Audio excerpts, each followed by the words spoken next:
Hello, welcome to the podcast. My name is Cassie. If you haven't been here before, welcome. I often record my podcast walking in the park. I say often, like every time, because that's the only time that the baby is chill in the pram and I have time. I'm kind of like a full-time mom at the moment with a handful of clients, so that's fun. It's a vibe. And anyway, thank you for coming here today. I'm currently quite happy because wherever you are, I'm just wondering, like, it depends where you're located, but in England we're starting to see spring coming out, and let me tell you, it is so welcome. This winter just felt so long. I don't know if it's because I'm a new mom, babies get sick, they go through these leaps, it's a whole thing, and also because like I went through like a whole weird transformation. And yeah, it's, I'm a Scorpio rising, I'm always transforming, but loads of people have. And everyone I speak to, I'm like, this winter has been so long. So I'm curious if you think the same. But anyway, today I want to talk about affirmations, mantras. Some people call them like intentions, that kind of thing. So one of my things that I kind of put off in my recovery journey initially was mantras and mirror work. I think it was like a self-sabotage thing. There was like a whole resistance that I had to recovering, which if you've been on like a journey through eating disorder recovery or any kind of like addiction recovery, exercise addiction, whatever, you actually need to want to recover. But I think you spend like the first like chunk of your recovery kind of going, like trying to recover, like in a pseudo recovery.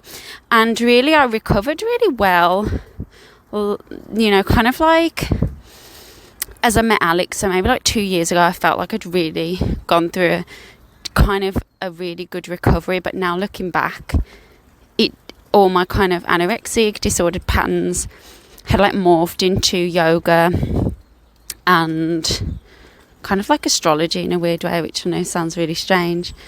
And also kind of into like, when I was vegan, like it was it was weird. I'm not explaining myself clearly. So I obviously had control things around anorexia. I didn't want to suffer. I felt like I had to be a certain way to be worthy of love. I was so scared to just be in my body as it was if I just rested and didn't push and didn't try and change. Like I always just struggle with just being as I was, because of the trauma in my childhood. And as I worked through that, like when I met Alex, I was in quite a good place, but there was definitely like the Achilles heel of things, which when Bonnie was born came up hugely. Well, not hugely. I was able to deal with it and take proactive steps, but I was like, I feel really bad. And if you listen to the last episode, I called it postpartum depression, but it was more complex than that. My eating disorder came back. It was a whole thing. I was very sick, very dark thoughts, very like stuck in the patterns. Rather than being present with this amazing new baby I had, I'd be like constantly thinking, when can I get up and move? Like I couldn't sit still. I was like, I have to bounce back. And it wasn't like I thought that, because consciously I was like, no, I don't need to do those things. But the unconscious was like crazy because change and blah, blah, blah. So anyway, anchors or intentions, affirmations are something that I actually forget about quite a lot. And I actually have to go to my own toolbox that I would use with clients, which sounds ridiculous, to check things that I may have missed. And I'm doing my homeopathy training at the moment, my degree in homeopathy, and I'm also doing my psychotherapy. And something we were talking about this week was mirror work, and I said, I've just started mirror work, and we got in this whole discussion, and I thought, it's really important to share this with you, because I think a lot of spiritual self-help things are really big on mantras and affirmations, and I think they can be a bit like pointless if you don't do them in a like a planned out way, if that makes any sense. So I'll talk about it now because I want you to really get the most out of affirmations and mantras so that you can actually see that they are really helpful. They're a really great way of shifting your unconscious, but they're a bit slow and they have to be repeated, but it's the repetition that creates the success.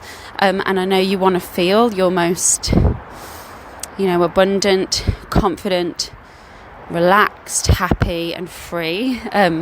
You deserve that. And so mantras are one of those ways we can step towards our goals and our vision for ourselves.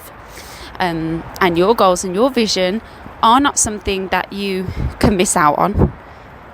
They're there. You can tap into them. You can step into them. But sometimes we kind of have to give ourselves the right tools. So this is one of the tools. It's not definitive. And it may, when you try it again, you're like, affirmations didn't work for me.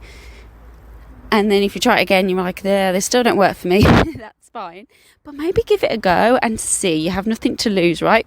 So with the unconscious is like the deep-seated reservoir of infinite information. And largely, even the most evolved of us are driven by about 75% of our unconscious. We only really access or use 25% of our mind to make decisions most days. We have about 60,000 thoughts? I don't remember. You should Google that and let me know, because I don't remember off the top of my head. And literally 90% of those are things we think every day. So they're habitual, they're not conscious, which is crazy. So your unconscious is largely things you don't access. The subconscious you would access a little bit more, but the unconscious stores infinite memory. That's why it's associated with water, and that's why, like in homeopathy, the remedies that are more associated with water energy, they are always, in my opinion, ones that really get to the unconscious, deep-seated stuff, or mineral remedies kind of thing. A lot of them go deep, but from what I'm learning, but water has this capacity to hold infinite amounts of consciousness, information. That's it's such a crazy element. I won't go into atoms and all that stuff because you might not be interested. But the unconscious is storing that infinite capacity of information. Everything we've ever seen, known, witnessed is there. It's archived deep in the brain, and you probably can't access most of it. A lot of trauma is archived there, often to be forgotten, because the unconscious mind has one job, and that job is to protect you. So that's it. It just wants to protect you. So if there's painful things, it will protect you, and the unconscious doesn't like change because it needs evidence before it decides to make something habitual. Subconscious is the same. So it's all about how can we, and there's a lot more things we can do to actually access the unconscious, which will not happen in everyday meditation because your unconscious is trying to protect you.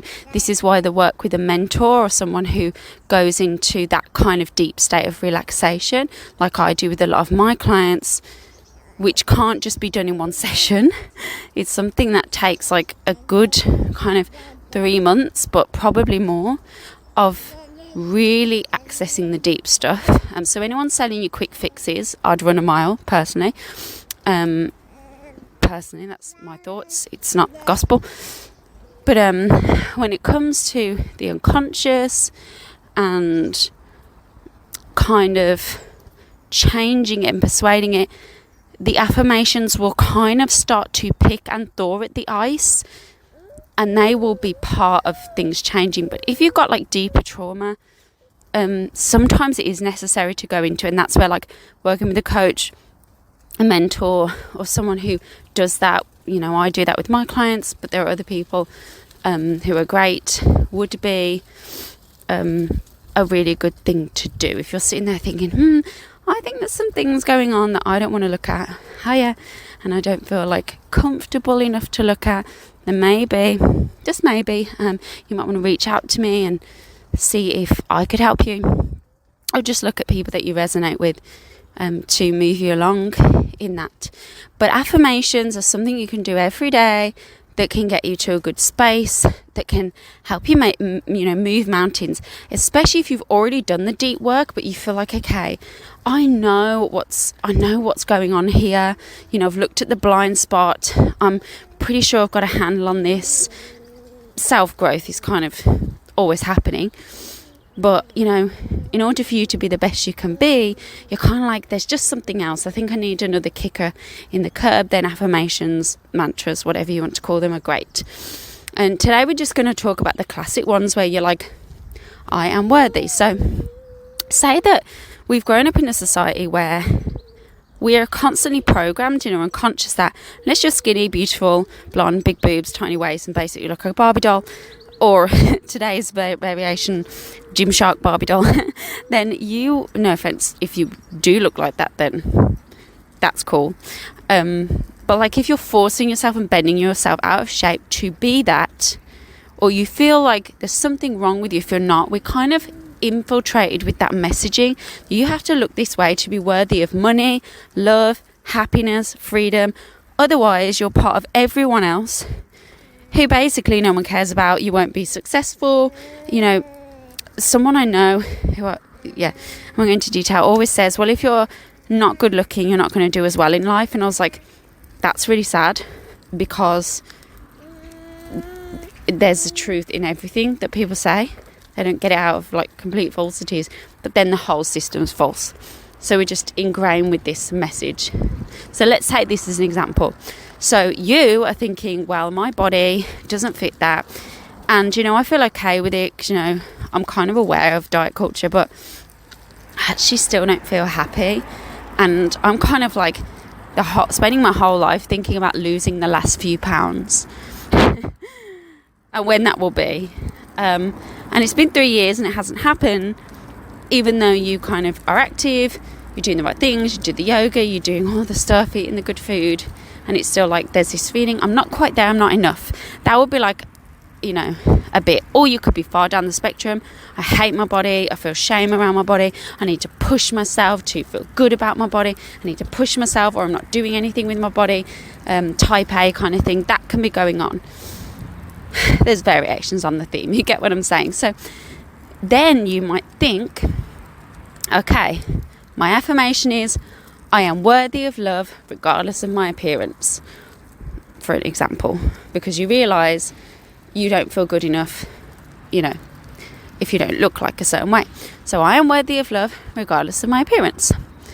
And so then baby's getting tired now, so I'm just, you okay, baby?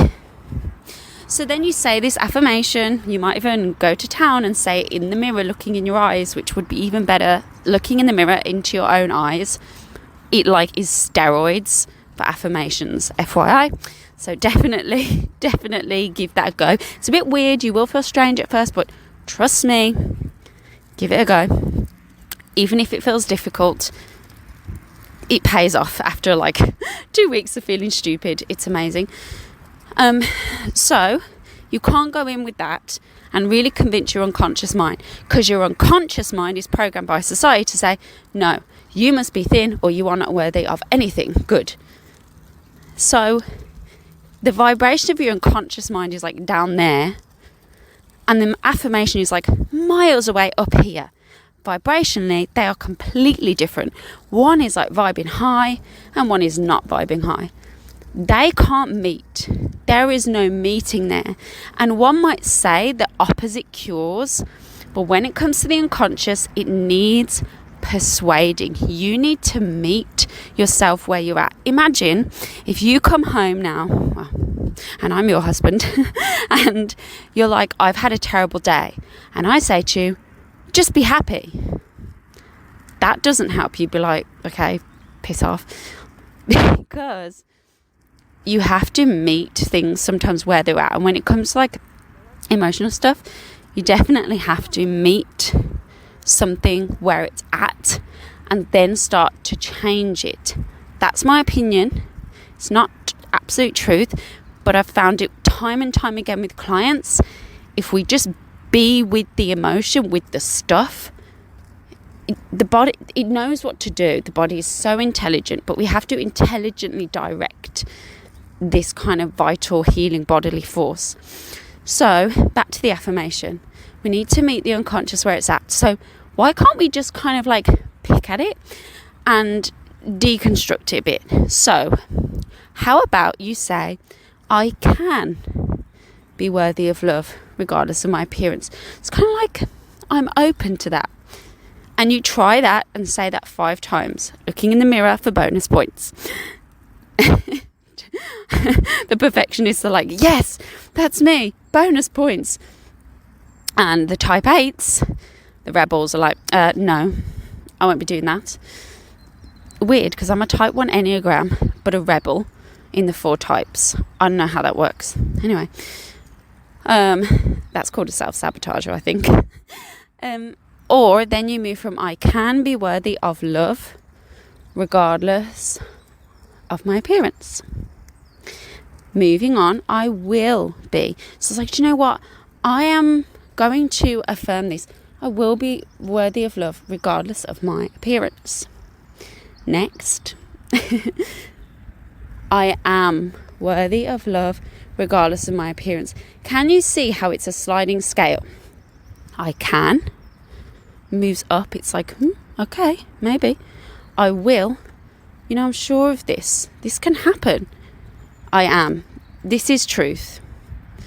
So we're not going in with bang, here's my affirmation. It's more like, here's an affirmation. Unconscious mind, can you be open and just do this with your affirmations? Just pick 5 and always, I can, I will, I am. Relative to the statement, of course, make it grammatically correct. So I hope this has helped you today. This is just one example of the ways that I am working with my beautiful women, my one-to-one clients who are doing my Nourish and Flourish program. Nourish being that we nourish your soul. We look at those wounds, we look at those hurts, those places that feel tender to touch. We hold them, we nourish you so that you have the strength to move through it. And then we focus on shifting you upwards and outwards, because that's what you deserve, to feel happy, free, abundant, confident, strong. You deserve that. And I know you want to feel that, because how nice would it be to literally wake up each day and your shoulders aren't up by your ears and you feel open, like your heart is expanding and you're smiling and you don't feel guarded. You just walk into the room and you are connected because you just feel at peace. And you become a magnet to everything you want then. So that's cool. And it's not always doable. Life is crazy right now. There is hard stuff going on for so many of you. But it's possible to feel better. So please, if you need help and you're thinking, you know what, I feel like working with you would help me, then for sure reach out.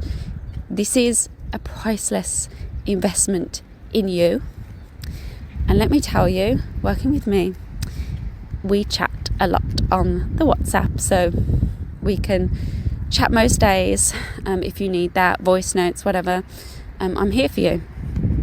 So please do reach out if you feel this, working with me would help you in some way. Otherwise, have a great full moon, because that's happening. And I really, really hope that you feel a little bit better after listening to this, and that's this random audio I'm recording in the park has helped some of you to just think, never thought of it that way. And that the mantras, the affirmations help you move to the highest possible version of yourself, because it's there and it's waiting for you. See you soon. Oh, I forgot to say, if you do want to work with me one-to-one, just drop me an email, hello@cassieaurora.com. Could direct you somewhere, that would help. So it's hello@cassieaurora.com. Okay, now I will see you soon.